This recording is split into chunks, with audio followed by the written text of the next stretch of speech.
Meus amigos, eu vou colocar aqui agora pra vocês, porque apareceu aqui na minha tela um dos melhores vídeos dessa noite, tá? Análise do jogo por JP Manhani, nosso queridíssimo, ilustríssimo e grande analista de futebol daqui do estado de Alagoas.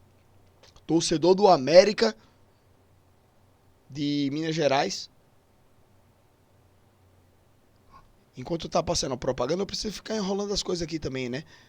E tem mais outra propaganda, meu amigo. É propaganda que sua porra aqui no YouTube. E dinheiro pra gente nada, né, YouTube? Dinheiro pra nós nada. Agora propaganda, toma! Então, vamos embora ver o que é que o JP tava falando aqui sobre o nosso queridíssimo CSA. Deixa eu tirar aqui da tela. Cadê? Eita, velho, eu ia colocar aqui pra cima, mas tá um QR Code dele aqui. Eu não quero tampar o QR Code dele. Deixa eu colocar minha câmera aqui para o outro lado. Aqui sim. Depois eu volto. Bora. Bora, JP. Cuida.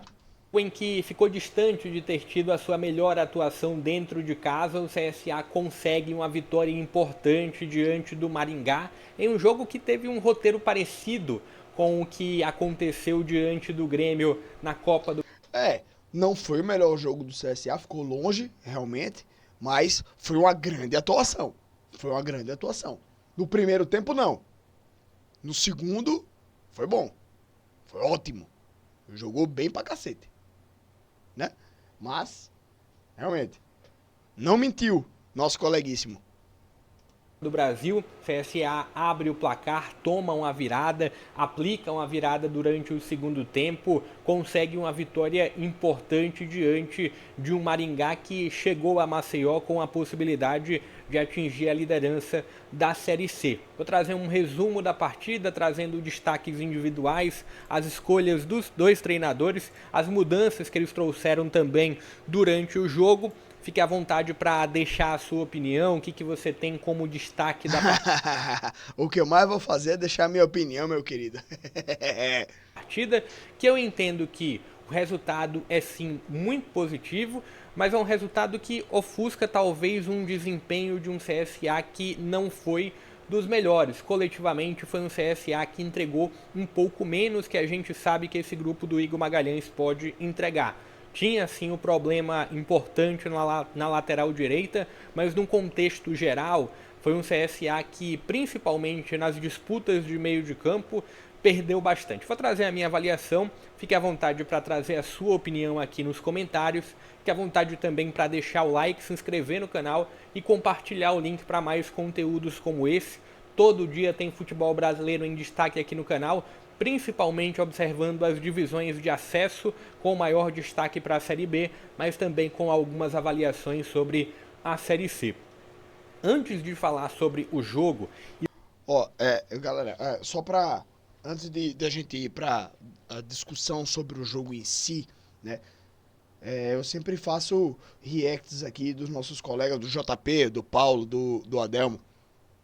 Então, são caras que fazem os conteúdos deles também, né? Então, assim, eu, entre aspas, me aproveito do conteúdo dos caras, mas é um conteúdo muito bom. Eu só assisto aqui porque é bom, eu gosto do conteúdo dos caras, pô. Então, tenho certeza que vocês também vão gostar. Então, vão lá, velho, no canal dos caras, se inscreve, dá o like, assiste os vídeos, manda um comentário pra eles também e participa, velho, interage com a gente. E assim, isso é algo que eu também espero da galera que acompanha o próprio JP. Vem aqui pro meu canal, a galera que acompanha o Adelmo, que vem aqui pro meu canal também, que a gente consiga ter essa permuta, sabe, de torcedores que acompanham a gente aqui também, porque é importante demais, pô, para o nosso trabalho. Então, esse momento que eu tô falando aqui com vocês, você tá assistindo aqui meu canal, vai lá no canal do JP também e acompanha o pós-jogo dele. Não é só sobre o CSA, é sobre futebol de uma maneira geral. Então você que tá acompanhando aqui, vai lá para conhecer também, dá uma passadinha no canal dele. E os personagens da partida, acho que é importante a gente trazer um contexto em que as duas equipes chegaram para o jogo. O CSA vinha de uma derrota contra o Ipiranga fora de casa, em um jogo em que o CSA teve um comportamento muito abaixo, talvez a partir de um desgaste do último jogo que teve dentro de casa, que foi na Copa do Brasil, um grande resultado e um grande desempenho que o CSA teve no Rei Pelé pela terceira fase da Copa do Brasil. Hoje tem um placar igual e um roteiro igual ao que teve diante do Grêmio, né? Mas um desempenho quase igual, né, velho? O time do CSA, ele sai na frente contra o Grêmio, toma a virada e vira de novo. Nesse jogo agora, sai na frente, toma a virada e vira de novo. Foi quase igual, porra, o roteiro, mas o JP ficou pegado com a atuação do CSA, viu? Desempenho um pouco abaixo. E foi um CSA que chegou a esse confronto mirando o G8. Vencendo, iria alcançar o G8, iria escalar na classificação. Do outro lado, um ponto de um Maringá também presente na Copa do Brasil, que teve um bom jogo contra o Atlético. Jogou o Maringá caralho, que vem tendo uma grande Série C com a regularidade maior e por conta disso mirava a liderança da competição. O discurso do Maringá era: vamos tentar pontuar em Maceió, vamos tentar arrancar um ponto, mas a possibilidade era de terminar no topo. Quando a gente avalia o jogo geral, eu entendo que ninguém conseguiu criar um grande domínio. Assim, olhando para os 90 minutos, foi um Maringá muito superior, foi um CSA muito superior? Não. Mas olhando no sentido de organização, eu entendi que o Maringá conseguiu ser mais organizado coletivamente por um período maior do jogo. Olhando para o primeiro tempo, foram poucos os momentos... Perfeito, velho. Não é que o time do Maringá jogou melhor do que o CSA durante boa parte do jogo, que o Maringá foi melhor que o CSA durante o jogo inteiro. Não, é isso que eu tô falando. O time do Maringá jogou mais bola que o CSA durante mais parte do tempo do jogo. Tá ligado? Por aí. É mais ou menos assim. E o JP entendeu mais ou menos a mesma coisa que eu. É isso, cara. Sem que o CSA conseguiu ter uma grande imposição. É bem verdade que o CSA tinha um problema importante na lateral direita e usou o Betão improvisado. Mas o CSA não usou o Betão improvisado não, hein? A escalação do CSA tinha 3 zagueiros, era o Marcão, Islan e o Betão na linha de zaga. Marcelinho era o ala direito e o Enzo era o ala esquerdo. Era um 3-5-2 clássico o time do CSA. Beleza? Só pra trazer aqui também, né, esse posicionamento do CSA no primeiro tempo. No segundo, o time do CSA desfez aqui os 3 zagueiros. O Betão começou a jogar como um lateral também. O Baianinho entrou do lado direito no lugar do Marcelinho. E o Betão começou a jogar mais como um lateral direito. Inclusive o Betão apareceu até dentro da área, ali como um cara que fez uma tabela lá, não sei o que, e não conseguiu jogar ali como lateral, né? Porque é duro, porra, é zagueiro. Mas enfim, o CSA desfez esses 3 zagueiros aí depois de um certo tempo, tá? Já lá no segundo tempo, depois de muito tempo ali, o time do CSA desfez os 3 zagueiros. Mas o Betão não começou o jogo como lateral direito, não. Era o Marcelinho na ala direita e o Enzo na ala esquerda. Era assim que o CSA começou o jogo. Mas depois realmente se transformou nesse improvisado aqui do Betão do lado direito. Depois o Betão saiu, entrou outro jogador, nem lembro quem foi, velho. Nem lembro como foi que o CSA colocou ali os caras na reta final. Mas, enfim, só pra justificar aí também pra galera. Improvisado, acredito que até um inscrito aqui do canal, posso estar enganado, mas acredito que o Arquimedes, ele comentou: seria interessante talvez o CSA ir com a linha de 3 zagueiros. E na prática foi isso que aconteceu. Betão, Islan e Marcão jogando na linha de zaga, isso que e o CSA gerando mais liberdade para o Enzo no corredor esquerdo. É normalmente um CSA com uma saída de 3? Sim, mas normalmente com o Camacho ficando. Tinha a figura do Betão ficando, e aí 3 zagueiros ficando e o lateral esquerdo tendo liberdade. E foi um CSA que consegue abrir o placar a partir de uma bola parada. E a bola parada foi muito importante para o CSA no roteiro do jogo. Então abre o placar. E o Maringá, ele A bola responde parada, velho. muito bem. A bola parada é uma situação importante para todos os times, velho. Time que tem uma bola parada ruim perde uma força importante em qualquer jogo, qualquer disputa, velho. Porque qualquer jogo pode ser decidido por uma bola parada. Qualquer jogo. Tá ligado? Ao gol sofrido.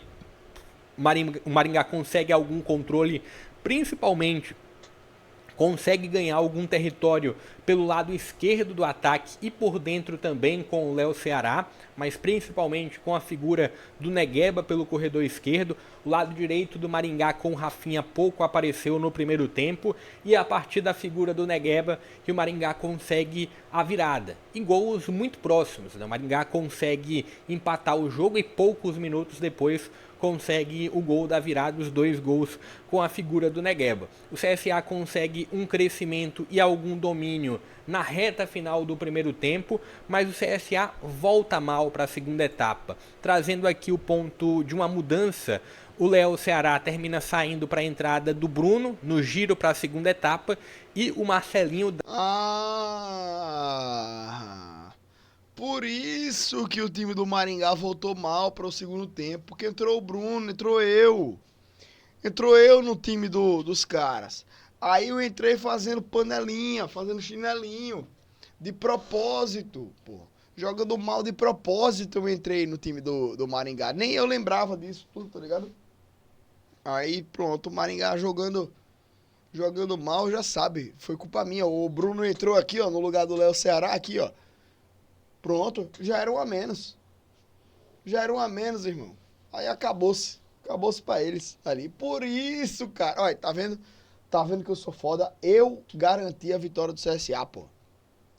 Dá lugar ao Baianinho também no giro para o segundo tempo.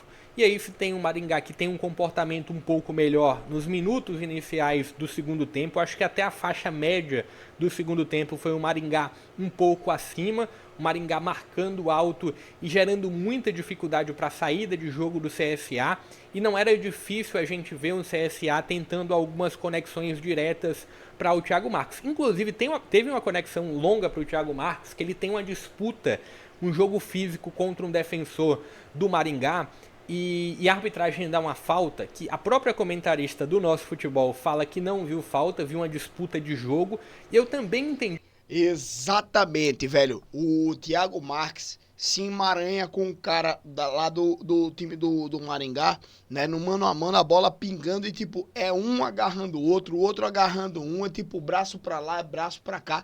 Ninguém fez falta ali.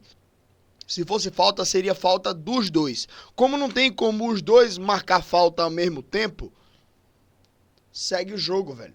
Uma falta anula a outra, tá ligado? Então, assim, foi só um emaranhado de braçada de um pra cima do outro e tal. Então, bicho, segue o jogo. Aí a bandeirinha, com a bandeira nervosa, né? Marcou falta e deu falta lá para o time do Maringá. É o famoso perigo de gol, tá ligado? E aí, tipo, a bandeirinha também, ela tava num nível de estresse muito grande, viu, velho? Ela precisa se consultar com um psiquiatra, um psicólogo aí, porque a bandeirinha tava nervosa pra caralho. Qualquer jogador que chegava pra ela, rapaz, o que é isso? Ela já pegava, meu amigo, ela batia no peito, gritava pra cima dos caras, bicho. A mulher, eu achei que ela ia bater em alguém ali, pô. Tá ligado? Eu fiquei com medo dela pegar a bandeirinha, tirar o tecido e usar de cacetete pra dar em alguém, pô. A bicha tava nervosa. Tava aperreada, pô. Ela faltou bater em alguém ali, pô. Meu amigo, o cara ia reclamar. Mas, meu irmão, velho, porra, não foi, não sei o quê. Ela entrava no campo, invadia o campo, ia pra cima do cara. E você, cala sua boca, seu bandido. Não sei lá o que ela falava, mas, pô, ela começava a xingar os caras, pô, gritar os caras. E todo mundo olhava, eu baixava a cabeça assim, meu amigo. Porra, a mulher tava maluca, velho. A mulher tava completamente louca. A bandeirinha tava doida. Perdida. tá ligado? Marcando tudo errado e quando o povo reclamava, ela faltava agredir alguém ali dentro de campo. Pô, pelo amor de Deus, velho. Tava doida a bandeirinha, viu? A CBF aí também treina mal pra caralho, né? Os árbitros dela. Esse daí é o exemplo claro. Pelo amor de Deus. Como uma disputa de jogo. Se tem um segmento daquela jogada, o Thiago Marques ficaria cara a cara com o goleiro Rafael. Exatamente. Mas num contexto geral, foi um CSA com muita A bandeirinha dificuldade. marcou a falta lá e quando o CSA vai reclamar, ela entra em campo, aí bota a faixa a faixa preta lá, né? E já se arma lá pra lutar um Kung Fu, um Karatê com os caras ali, porque do jeito que a mulher tava, queria briga com todo mundo. Segundo tempo para trazer conexões para o Cachoeira, para trazer conexões para o Baianinho, que entrou no lugar de um Marcelinho que foi muito discreto no primeiro tempo. Tem a saída do Brian no início da segunda etapa, dando lugar ao Gabriel Vieira. Isso tem algum peso. Num dos poucos momentos altos do CSA no primeiro tempo, o Brian normalmente estava nesses momentos altos. E aí tem outras mudanças também, o Vander entrando no lugar do Nicola, o Betão no lugar do Gustavinho, teve a entrada do Igor Bahia no lugar do Thiago Marques. Do lado do Maringá, a saída do Ronald para a entrada do Evanderson, Robertinho no lugar do Rafinha, que fez um jogo muito abaixo, o Juan entra no lugar do Matheus. E tem o ponto importante do segundo tempo, que foi a expulsão do Vilar, no segundo cartão amarelo, muito bem aplicado, uma falta cometida sobre o Igor Bahia, e aí se tem um... Pra mim era pra ter sido vermelho direto. Ponto de um Maringá que fica com um jogador a menos, e num contexto geral, era um Maringá muito organizado e que cedia muito pouco espaço para o CSA. Depois da expulsão, CSA, e aí... vou gerar uma grande menção aqui ao ponto do Vander, tá? Não ficou tão nítido, pelo menos na transmissão, ou não ressaltaram tanto, mas que passe o Vander dá para o Gustavinho, que consegue depois gerar uma conexão para o Igor Bahia. Né, velho? Passe do caralho do Vander, velho. Eu falei isso aqui, velho, várias vezes já. O Vander dá o passe para o Gustavinho e o Gustavinho faz a jogada do gol. Aí a bola sobra um pouco, o Gustavinho não alcança mais e o Igor Bahia só escora.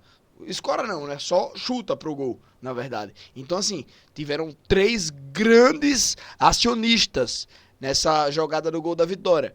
O Vander que dá o passe para o Gustavinho. O Gustavinho parte em velocidade, vai para o drible lá, ele consegue o drible, mas não consegue concluir a jogada. Sendo que a jogada tava ali, a bola pingou, o Igor Bahia só... Pá! Toma.